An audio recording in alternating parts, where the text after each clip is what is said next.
I'm Luna, 27 years old, and I'm head over heels in love with George, my dashing husband. We recently embarked on this exciting journey called marriage, and we're still basking in the honeymoon phase.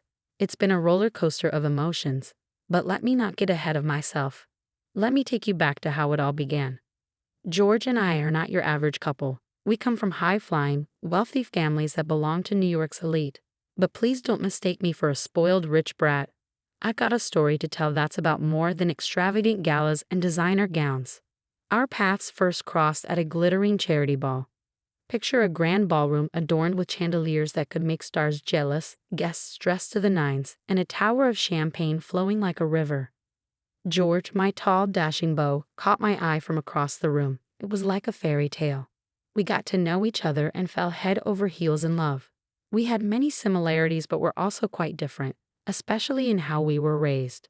My parents always showered me with love, attention, and life advice. George's family, on the other hand, spoke a different language: money. His nanny practically raised him, and his parents missed more milestones than I've had hot dinners. But I'm not one to judge. Love can overcome a lot, right? Fast forward to our engagement day. George, being the smooth operator he is, whisked me away on a private jet to a secluded island. Imagine the sun setting, painting the sky with shades of orange and pink, George down on one knee with a ring. Of course I said yes immediately. Our parents finally met, and it was like watching two worlds collide. At least they were polite to each other. Before we knew it, our wedding day was fast approaching. My fabulous bestie Cassie, my maid of honor, was a lifesaver, helping me tackle all the wedding prep madness. But then came the time to personally invite our parents, and that's where things got tricky. My parents lived abroad, so a quick visit wasn't practical. George's parents, however, were in the same city, New York City, living the high life in their penthouse on the Upper East Side. One fine day, George and I decided to visit his parents' penthouse. His dad, the business tycoon, was away on some important deal, so it was just us and his mom, Diana. Meeting Diana was always an adventure. She was a complex character, and I never quite knew where I stood with her. We had only met a couple of times before, and she hadn't been particularly nice to me. "Hi, Mom. It's been a while. How have you been?" George greeted her. "George, honey, and Luna. Nice of you to drop by." "I've been well, thank you. I brought your favorite macarons from that bakery downtown. Oh, and here's the wedding invitation. We know it's a formality since you'll obviously be coming, but we wanted you to have one." "Of the wedding, right?" she said, opening the invitation. "Is it on October 14th? "Yes, Mom. We're so excited." "Excited. I would love to come, but I'm sorry, I can't. I've had a trip to Florence planned for months. Flights, hotel bookings, the works. You get it, right? I can't bail out on a girl's trip, you know." "Mom, it's our big day. It would mean so much to us if you could be there." "George, I love you, but this trip is non-negotiable. We've missed other important events, like your graduation, and everything turned out fine." "Mom, it did, but we're talking about my wedding year. I'm your only child." I thought. "Yeah, I was so excited to have you there as well. You are my family too," I added. "Luna, please, this is not about you. It's about my plans, my life. I can't shuffle everything around for your wedding. Weddings are not really my thing. All that fuss, not my cup of tea. But I do wish you both happiness. Mom, can't you reconsider?" George pleaded. "I've made up my mind, George. I'm sorry. I hope you understand. I have always made it up to you, haven't I?" "Yeah, Mom, you have. I promise I will this time as well. I'll send your dad, though." "Really? I'm glad he's going to be there. Have fun on your trip." Anyway, I was seriously ticked off as we left Diana's penthouse. She had bailed on George's life events more times than I could count, and now she was ditching her son's wedding for a girl's trip to Florence. That was a new level of unacceptable. George was crushed, and I knew him well enough to see it. He had been looking forward to having his family around for our big day, and her last-minute change of plans had shattered his excitement. Having known George for a long time, it was clear that his mom had always been a major letdown. She had this knack for making him believe she cared, but her actions screamed the opposite. It was like she used his love for her as leverage for her own gain. George had shared stories from his childhood that painted a pretty sad picture. From what he told me, she had manipulated him into thinking she was a caring mom, only to let him down over and over. I couldn't help but feel protective of George, knowing how deeply she'd hurt him. I wanted to make this day perfect for him. Later that night, after George finally fell asleep, I made a special phone call to Diana. "Luna, why on earth are you calling me at this hour?" she answered. "I called you because I wanted to personally invite you to our wedding. I am begging you, please be there for George. He has opened up to me several times about how he has felt let down by your absence in his life. He had that same look on his face today." "Oh wait, so now you're going to tell me what I did wrong while raising my son. Who do you think you are?" she snapped. "No, ma'am, that's not what I meant. I just thought being at the wedding would mean a lot to him. I'm not here to blame you or change the past. I just wanted to extend an invitation. First of all, stop calling me mom. Let alone a daughter-in-law. I can never even consider you a part of our family. I never even liked you. You are nothing compared to my son. He's handsome and smart, and you are, let's just say, you are not the brightest bulb in the box. I don't know how this happened. I love him, and he loves me. We're building our own life together, and we're happy. Oh, how touching. Love conquers all, right? Well, good luck with that fairy tale, Luna, because you'll be needing it." "What do you mean?" "Have your little wedding, Luna, but remember, you will always be an outsider in our family. You don't know what you're getting into. If you continue down this path, you will regret it, and there will be consequences. I'm willing to face whatever comes my way. Suit yourself, darling. Bye-bye." By then, I had pretty much given up on trying to patch things up with Diana. Her outright hostility was like nothing I had ever encountered. So I decided to keep our conversation to myself. No point in adding to George's pre-wedding jitters, right? I just played nice and pretended everything was all right.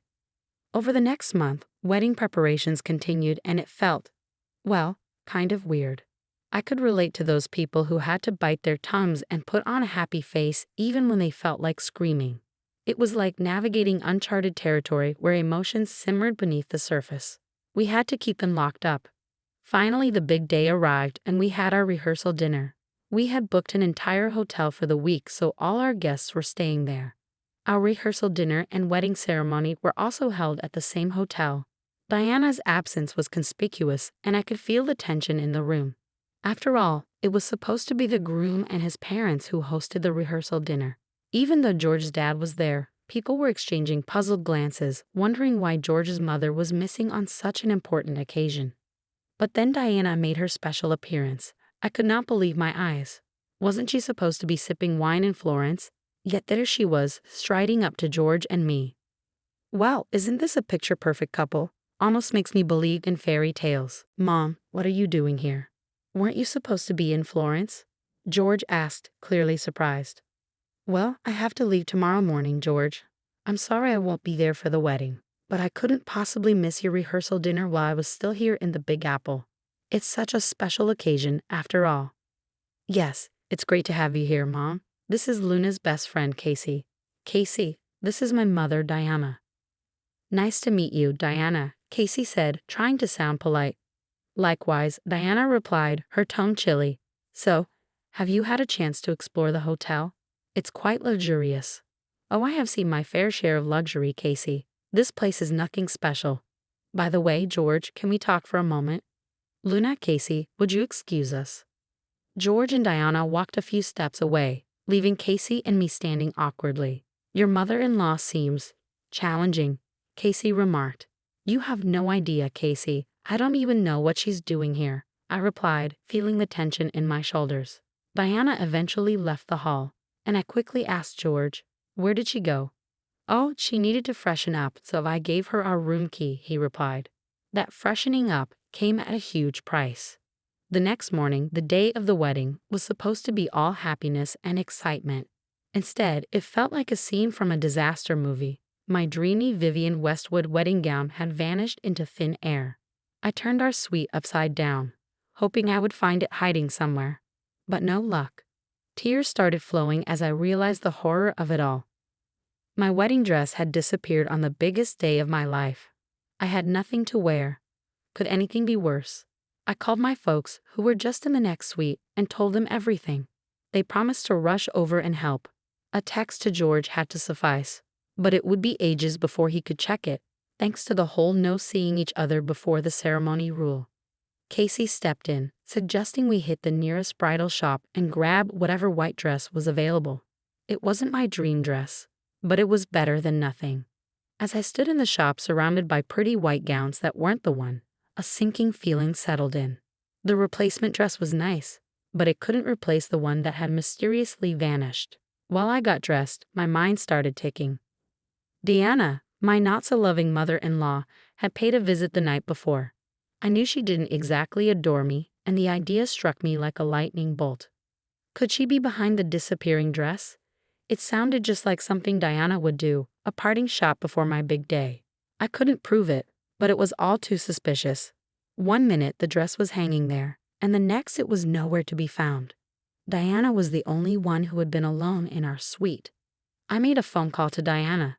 "I was waiting for you to call, Luna," she answered, her voice dripping with false sweetness.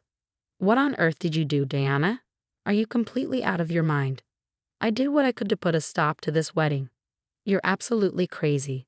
Do you realize how mad George is going to be when he finds out about this?" "George can't marry you, Luna. I will not allow it." "George is going to marry me today, Diana, no matter what you do. Nothing can change that." "This was just my first attempt, Luna. Be prepared." "You keep saying that, Diana, but it will not make a difference. I must have done something right for George to choose me. I cannot believe he is marrying a woman like you." "Well, believe it because it's happening today. Now, if you'll excuse me, I have a wedding to attend." Despite Diana's ridiculous antics, nothing could ruin our joy. Our wedding was like a fairy tale. Seriously, everything was perfect. Flowers were everywhere. George looked dashing, and I walked down the aisle in the last-minute gown that, I must admit, looked pretty darn amazing. My dad walked me down the aisle, and George shed a few tears. Our vows were heartfelt, promising a lifetime of love, support, and obsession with each other. As we exchanged rings, it hit me that this was the beginning of our epic adventure together.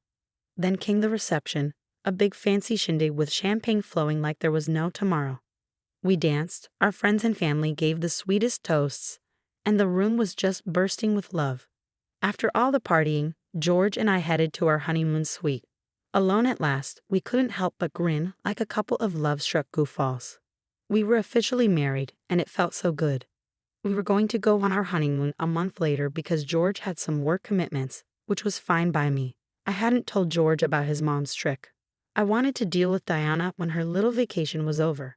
A few days after our picture-perfect wedding, George was back at work dealing with his usual commitments while I was chilling at home, soaking in that newlywed bliss. Life was pretty sweet. But then, out of the blue, my phone rang. I glanced at the caller ID, and of course, it was Diana. Now that was one call I definitely hadn't seen coming. "Luna, honey, it's Diana. I've made a terrible mishap. I got pickpocketed here in Florence of all places. I lost my passport. My friends have all flown out, and I'm stuck here alone. Your dad is a diplomat here in Italy, right? He was talking about it at the rehearsal dinner. Can you help me, my dearest? We are all family, after all. I'm sure your dad can pull some strings." "What family, Diana? Diplomat or not, it does not change the fact you made it pretty clear I'm not your family. Remember all those lovely things you said to me before our wedding." "Luna, please, I'm desperate here. My friends have left me all alone to figure this out on my own. I promise I'll make it up to you somehow. You know I can be difficult, but I'm still George's mother and your mother-in-law. I love you as my own." This is the sweetest lie I have ever heard. You are his mother, all right.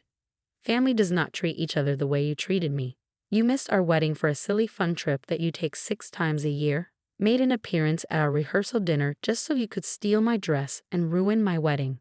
And now you want my help when it is convenient for you? Sorry, Diana, but I am not feeling particularly charitable right now.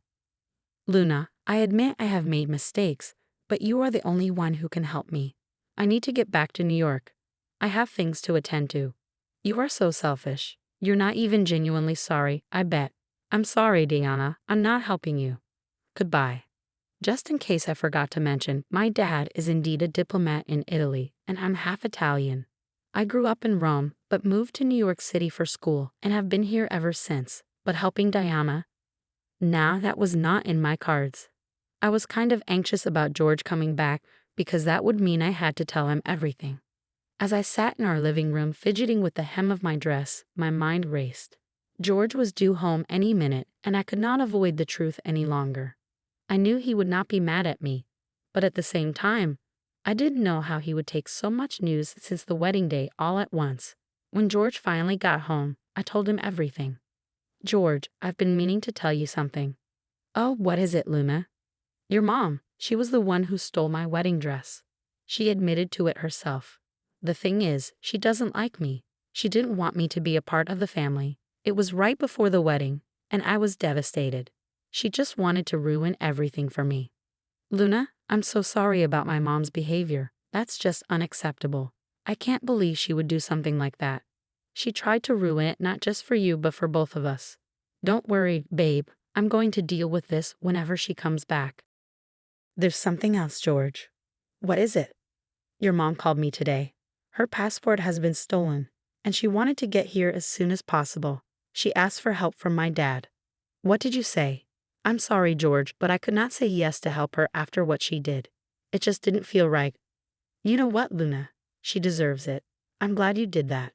She can deal with her own problems, no matter how much time it takes. We're not helping her. She needs to learn that her actions have consequences. We're not going to bail her out." After the whole drama, George and I finally got to enjoy our European honeymoon. We packed our bags and traveled across the continent, soaking in the sights and sounds of romantic cities. Paris, Venice, Rome, you name it, we were there, making memories that would last a lifetime. We even visited my parents in Rome. It was a sweet treat. One day, while sipping coffee at a cute cafe in Paris, we got a text from George's dad. It was a message from Diana. She was texting from her husband's phone. She had miraculously made it back home after 2 months. Talk about good timing. George had a good laugh about it, and honestly, we couldn't care less. When we got back home, Diana tried to reach out, hoping for reconciliation, but George and I were like, thanks, but no thanks. We stuck to our guns and focused on our own happiness. We decided it was best to keep our distance. 4 months into our married life, and here we are, stronger than ever. George and I have become quite the dynamic duo. We've grown, cried, laughed, and supported each other through thick and thin. Our love story is not some fairy tale. It's real, it's messy, and it's uniquely ours.